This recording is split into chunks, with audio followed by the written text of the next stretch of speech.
महाराष्ट्रातनं फार कमीशी मुलं अशा स्पर्धेसाठी जात असतात.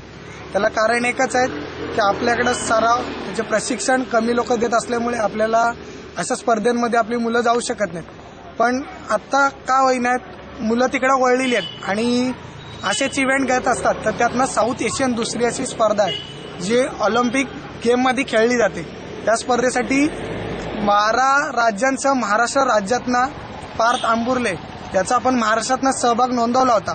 या 350 खेळाडूंमधनं महाराष्ट्रातनं त्याची निवड झालेली आहे आणि याची पुढची फायनल आहे जी ती भूतानमध्ये खेळली जाणार आहे. त्या स्पर्धेसाठी त्याची निवड झालेली आहे. आता मी भूतानला जाणार आहे.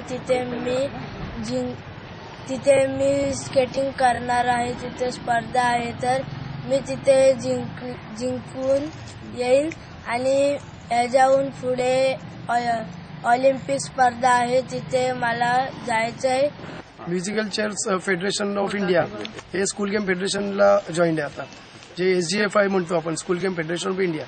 याची मान्यता या चालू वर्षामध्येच त्यांना मिळाली आणि या माध्यमातून मुलांचं करिअर घडावं, मुलं चांगली विद्यार्थी घडावेत या उद्देशाने या फेडरेशनचं काम चालू आहे.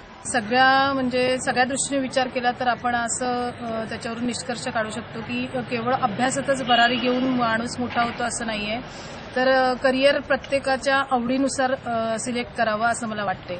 मग प्रत्येक पालकांनी पण असं लक्षात घेतलं पाहिजे की खेळामध्ये सुद्धा माणूस मोठा होऊ शकतो, त्याचं नाव कमवू शकतो, त्याच्यानंतर चांगली प्रगती तो त्याच्यामध्ये करू शकतो. तर अशाच प्रकारे संदेश प्रत्येकाने घ्यावा असं मला वाटतं. छोड़ो कल की बात पुरानी, नए दौर में लिखेंगे मिलकर नई कहानी. हम हिंदुस्तानी, हम हिंदुस्तानी, हम हिंदुस्तानी, हम हिंदुस्तानी.